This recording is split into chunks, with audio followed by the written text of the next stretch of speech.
Hey YouTube, part 2 of the Casio mg510. This is talking about what it does as a MIDI guitar. I've already done a video, well, I finished literally 2 minutes ago, just showing you that it's just a basic full-on Strat, HSS Strat, that works completely independently of the MIDI stuff, and it's brilliant, so it's totally worthwhile buying one of these, even if the MIDI shit doesn't work. I bought it knowing that the MIDI shit didn't work, and I got it as a pure bargain. And these guitars, if it said Fender on it, even though it would be identical, made in the same factory, same guitar, it's like 800 quid, and these don't cost as much as that, so you can pick them up, especially if they're broken.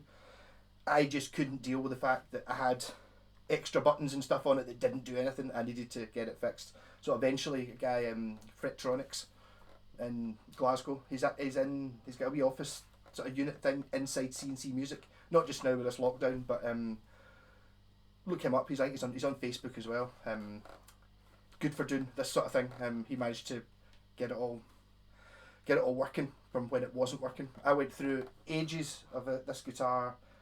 I took it to synth guru Tim McKenna, and he got it semi-working, but I'm not sure if he actually, I mean, he didn't charge me any money. I just went round and talked to him for an hour, and he sat and poked about with it, and then it started working, sort of. But the problem was, it was like, it only turned on 1 in every 10 times you turned it on, and then gradually over the next couple of weeks, that 1 in every 10 times became 1 in 20, 1 in 30. And then basically I was just terrified to turn it off. Every time it turned it on, it was like, sort of panic, try to use it for things and then leaving it turned on overnight and stuff. Whereas now it's turning on and turning off, no problems. Yes, so got a full standard Strat. This, look in the bottom, in the back here, we've got a guitar output for just being a guitar, which is fine. This is a standard 5-pin MIDI plug, which plugs into this, which means that unlike the Roland system, this just plugs straight from a MIDI lead into anything that's got a MIDI in. Well, I did try plugging it into my electric drum kit, obviously, and it did run the electric drum kit. So it runs any sort of MIDI sound module thing from that. Depending on what kind of keyboard it is, it'll do. There'll be more or less of the functions of this guitar will work at. I did have it plugged into my wee Volca bass up here, which I did a video for a couple of weeks ago when I got that back. It doesn't do an awful lot in the Volca bass. It does play the notes, but that's basically all it does. The octave works. The volume control doesn't work because the keyboard has to be, the synth has to have MIDI controllable volume, which most do, but wee things like that kind of don't, and cheaper ones won't either. Yeah, so so basically it's got this MIDI converter thing built into it. It's just a Roland pickup, which is, you can still get these days, which totally just wiped this guitar out. Roland at the time had their own guitar, which was like, you've maybe seen a picture of Jimmy Page, it's quite famously, and I think I might have seen Gary Moore playing it. It might not be the same thing though. It's got like a handle that comes up from here, and it really does look like something from Total Recall or something like that. It's a fantastic looking machine. But actually the guy, Jim McKenna, had one of them in a box, and he said this was much better. It was triggered much quicker than the Roland thing, and the Roland things are thousands of pounds, just partly because of what they look like. But the main difference is the Roland, you've got the same pickup, and it outputs a crazy Roland MIDI synth. I think it's a 7 or a 9-pin output.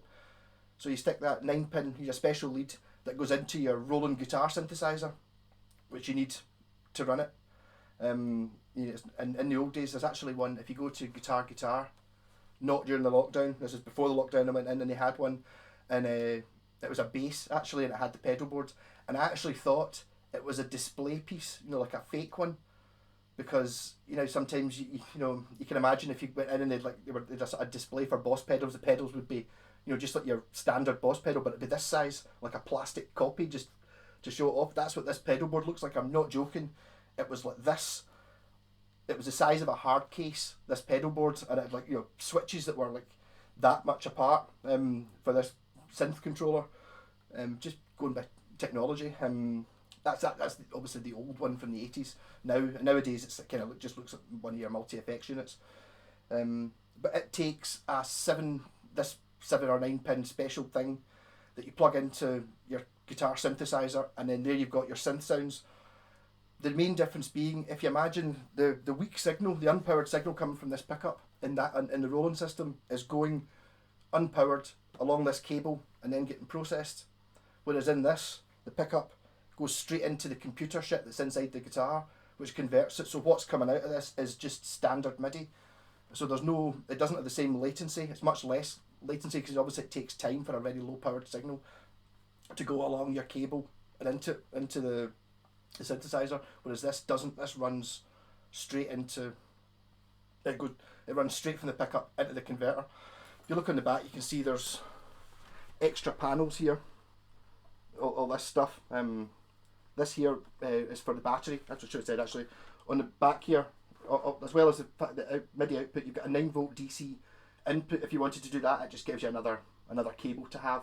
So you get 3 cables wrapped up and an on switch. So if you look on the back here, this is where it takes.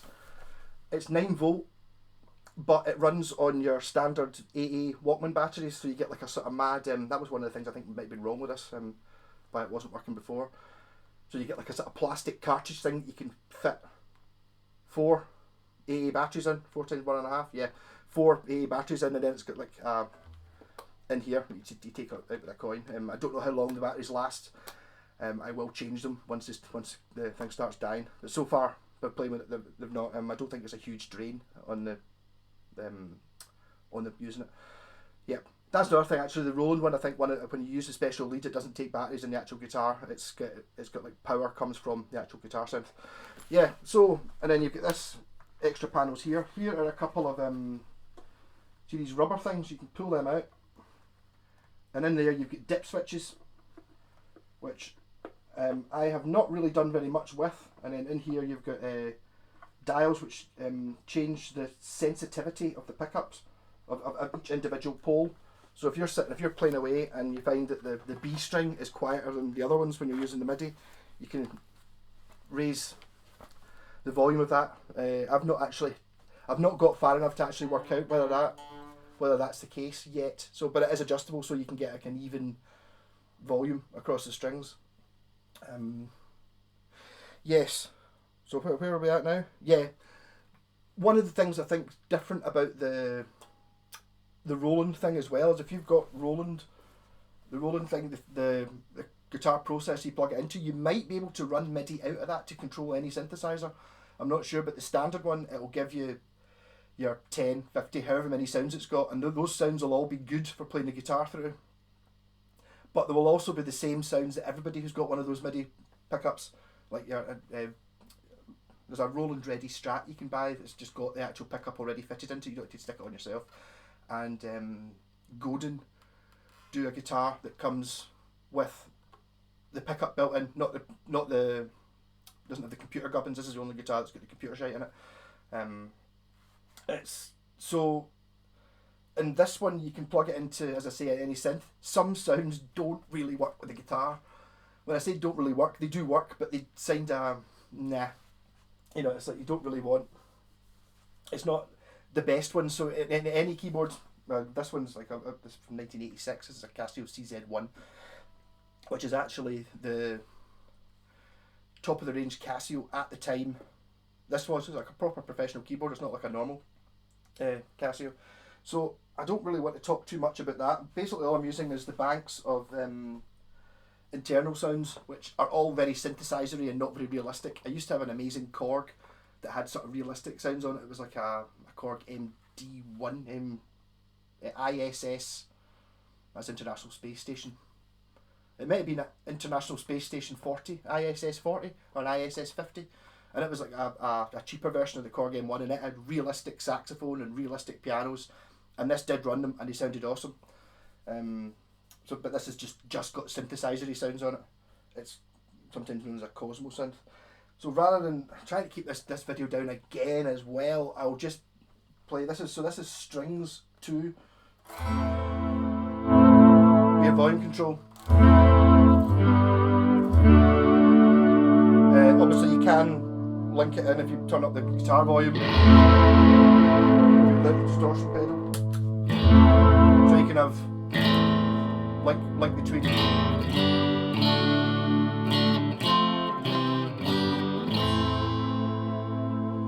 Yeah, so, but this extreme bass is the synth.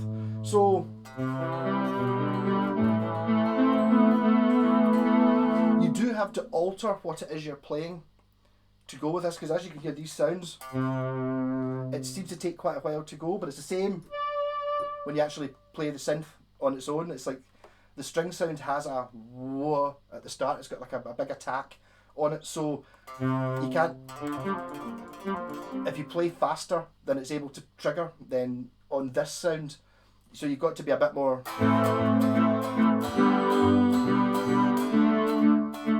but you can see there, playing to the sound, that's actually a bit more like violins and stuff than it is than you can get playing a guitar, because you've got the strummy thing, so it's like,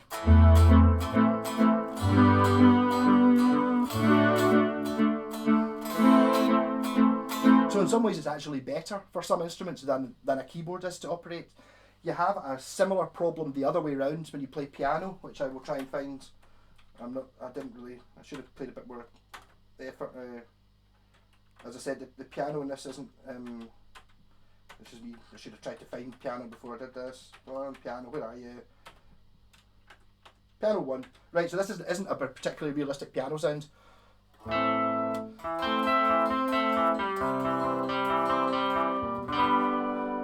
Piano 2 better.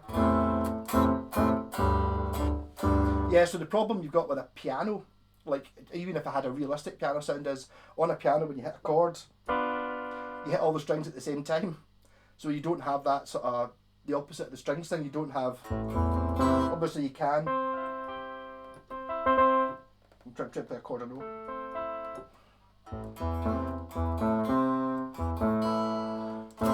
Yeah, so what if you really wanted to make it sound exactly like a piano, you get kind of, if you kind of pluck all the strings at the same time that you're playing,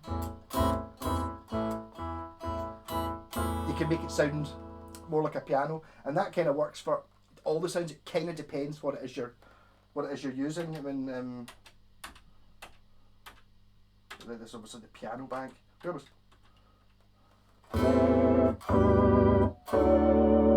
Or you just hit it dead hard. It's a jazzard.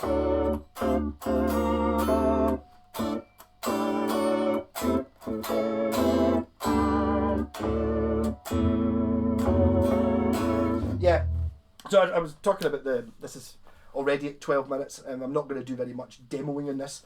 This has got, on the control panel for the synth, you have the first switch, as I was saying, it's like a rhythm, it's like a switch between guitar, MIDI, or both. The switch is annoyingly the wrong way around. I would have always thought that, so it's up, it's actually written on it, up is the synth, and down is the guitar.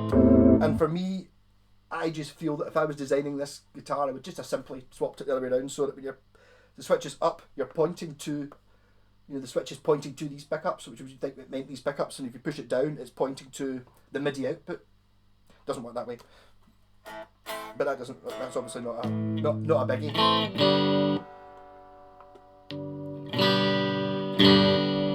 Why just not working? Because I've just stood on that, it's fallen out. Okay. Yeah, now we're on. Now we're on. Yeah, the next one is an octave switch. Well, that was actually on octave down. So if you put it into the middle, you get, it should be the same octave as the guitar.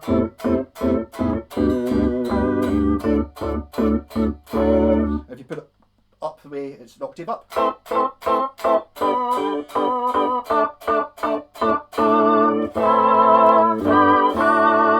Yep, so if I can find, where did I see? Brass, sax, cello, flute, yes.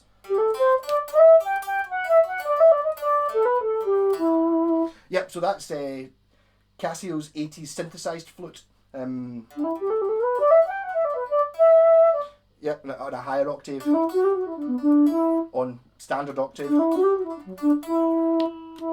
on lower octave. Put it up to the high because it's a flute.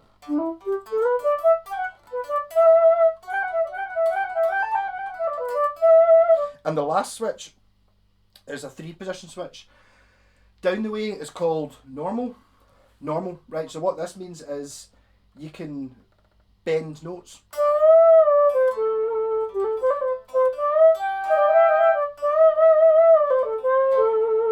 And you can add vibrato.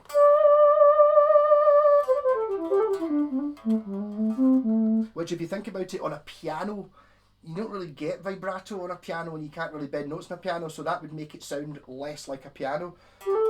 So for that one, or it's also a little bit, sometimes it's not as accurate.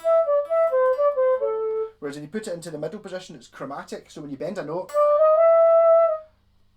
it guesses which note you're playing and plays it perfectly in tune.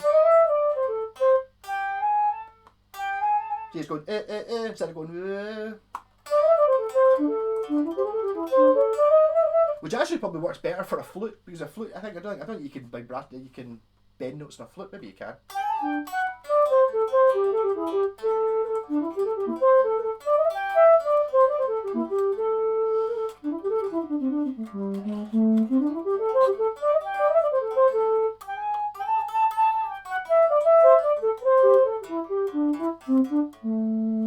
Yep, as you can see, this is triggering much better than if you watched my temporary videos when I was playing through the DX27. This synth works much better for it than the DX27 does. Part of the problem with the DX27, it's getting a slightly wobbly output. I kept knocking it, and it was, when you've got like a slightly dodgy thing that you don't want to touch, you end up being, walking about on eggshells, just terrified it's going to do it again, so you never fully relax. Same with when this thing wasn't working properly. I could never relax playing it because I was constantly thinking, oh no, what if I accidentally turn it off, it doesn't turn back on again. Whereas now, because it's working, it's fine. Also got myself a proper MIDI lead, like a 30-foot one. So this does actually, I don't have to stand within 2 feet, and I can actually come right up to the camera.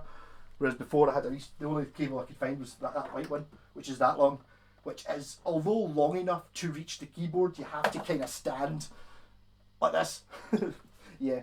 So another thing this does, it's got a program change on the last switch. So that was me on the chromatic. If you put it to the top switch, you can change patches on the synth depending, using the thin 4 strings to cycle through what sounds you've got. So if I hit there, it goes to, in this case, G1, which is bank G, sing 1, which is synth strings. That's it. Quite piano-y actually. And then you can, if you G2 is a fat ensemble. So you can just cycle through the sounds. That's a sitar actually. Yeah, kind of sort of is. Very doesn't sound like a synthesizer at all, does it? Yeah, so that's what the program change thing works, and that works really well with this particular synth because you got like so it cycles up through.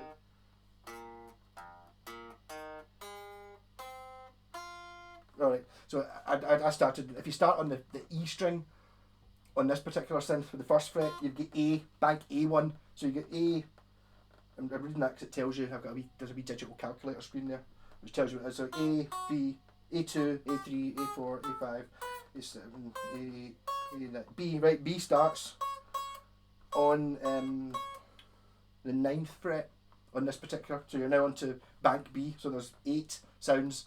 Nothing happens with the open string, so it's the 1st fret to the 8th fret gives you the first. It's basically these 8 buttons on the front of the keyboard. So that's what that's us in A1, which is actually A, and then it keeps going up. A, B1, B2, B3, B4, B5, B6, B7, B8. So the last one it goes to is fret 16. So there you've got 1 to 8 is bank 1, 8 to 16. Is bank 2, then bank C would be to 8, and then bank D would be. So the program change does work on a lot of modern synths. It just so happens it works on this one really well because it happens to be in banks of 8 and you're using 16 frets to do it. It chooses them all individually, which is nice. That I can see being much more use if you're using like a sound module or something like that, which I'm going to get, you know, like a MIDI sound module, which is just like, so I don't have to have this thing set up because I really don't have room for a synthesizer. Just a wee unit, and I can change patches on it using the guitar, that's fine. Whereas on this, to be perfectly honest, the way I'm standing just now, it's much easier to just press the button there. This has got bass sounds on the DX, didn't seem to work, whereas it seemed to work really well on this.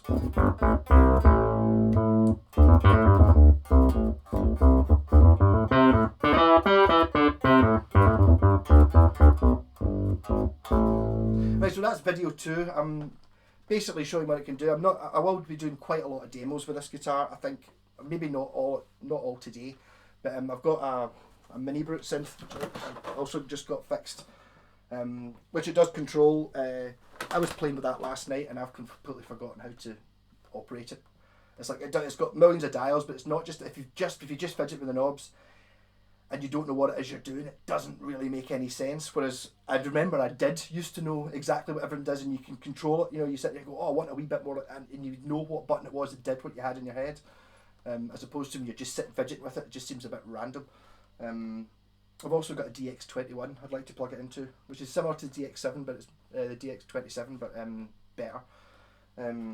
This as well, this keyboard I've not even touched. It's got this. It's basically got some. These buttons here are the only ones I've used. Everything else does crazy stuff. It's also a portamento in this one, so it bends between the two notes you've just played. And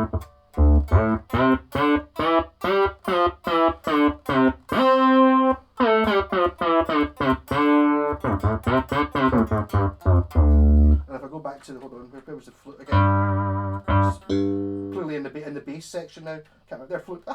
Found flute ridiculously quickly. So we're going to the bendy note.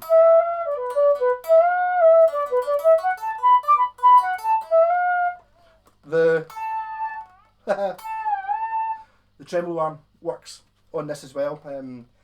Casio did do another one which had a MIDI tremolo arm, which was like a digital tremolo arm, as opposed to this, which is it's just a Strat trem. But they did. So it does work, but there is one that's actually, it bends the MIDI note instead. One of the wee dip switches on the back, or a couple of the wee dip switches, control what the pitch range is, but you can also change the pitch range on the keyboard. You'll find that some sounds, when you bend the note, it bends at the same rate as what the guitar does. See, that's pretty much right there. They're both bending up to the same note, whereas in some sounds it can be set differently. So sometimes in fact, does it work in octave? Okay, it works on that sound.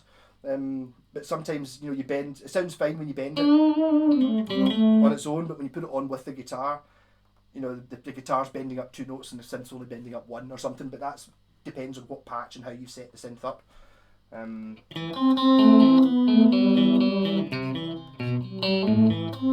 Yeah, this video is going to be a long one. So that's 23 minutes of me just chatting about this. I've not talked about anything apart from the function of the guitar and basically a very initial plug-in into this synth. It does an awful lot more things. One of the things I've not tried yet, which you can do with the dip switches, is you can set each string to operate a different patch, especially with this keyboard, but I think you can program other keyboards to do it. But this one, because it's top of the range at the same time this guitar came out, the two of them are intrinsically linked.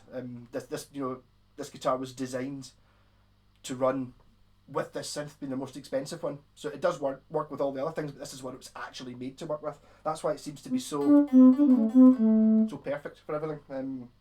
So you can set individual strings to different patches, so you can have 6 different patches on each one. So you can have bass on this string, and then flute on the high string, and drums on the B string, and 6 different sounds. Also, which I've not tried yet, it's got a key split.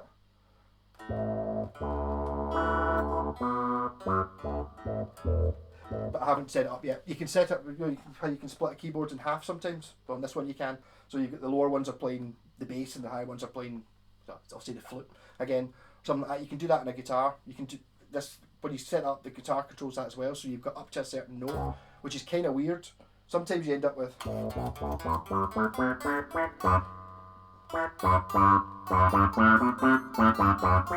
See there, so that's the split point. So anything below that is that sound. Then when you go up one fret,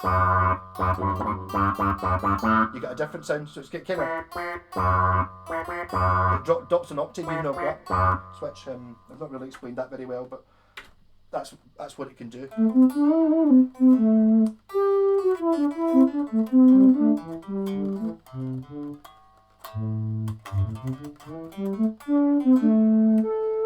Flute's my favourite.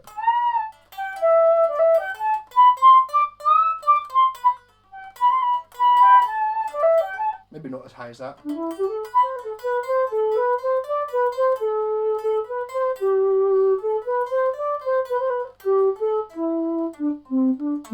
You do need to be slightly more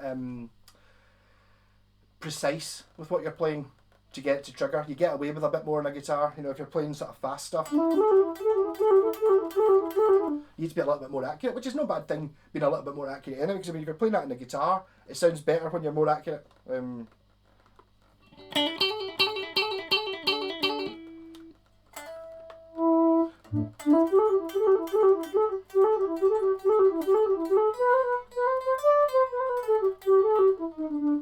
Or maybe it's just more obvious when you miss a note when you're doing that. I'm probably missing those notes when I play it in guitar sound as well.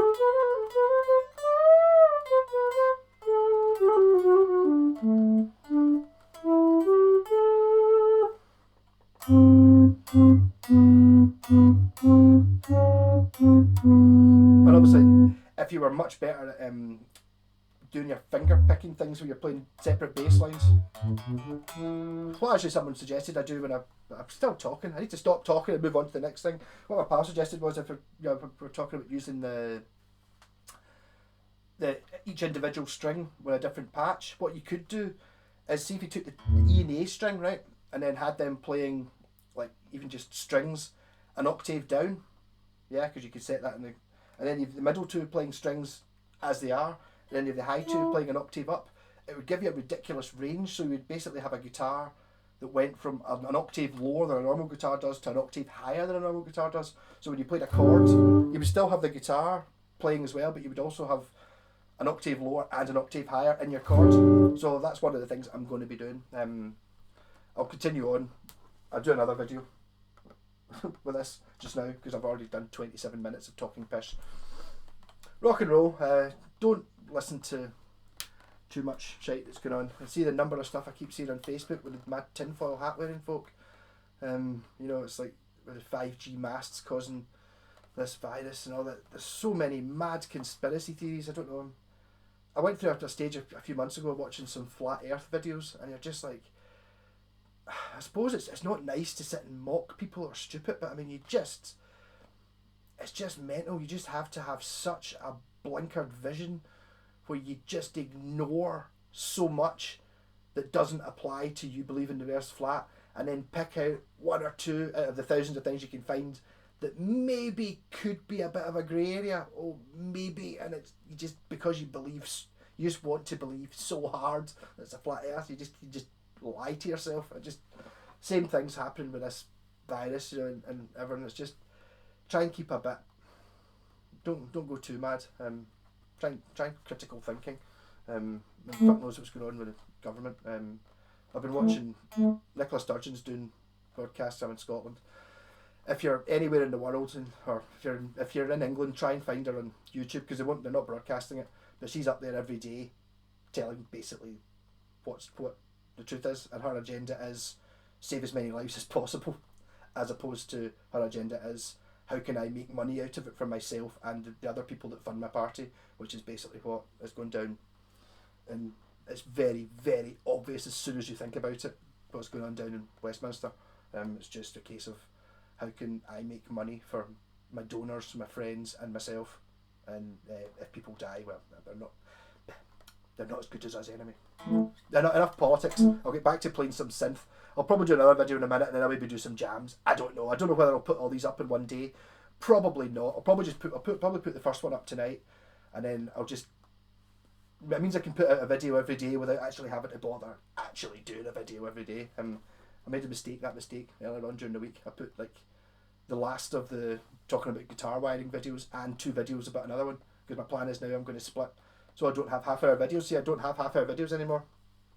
I'm going to split all the guitar things into a sort of 10-minute talk about it and a wee bit of demonstration, and then a bit more of a jam on another video to try and break them up a bit. Also, might means I might make twice as many hits. I've also, if you haven't noticed, monetized my channel. I got that option, and already in 2 days I've made 22 pence. It's like, yeah. So I'm for every 1,000 views I get a fiver. I think it's something. It's not actually that bad. So I'm really looking to be getting, you know, like probably more than a bottle of bucky a month just for doing videos. It's like, yeah. So keep watching all the videos. If I was being a little bit skeptical, what you could do is when you go to bed at night, stick on a playlist and let it run and turn the volume down and the pure get me money. Woohoo! Rock and roll.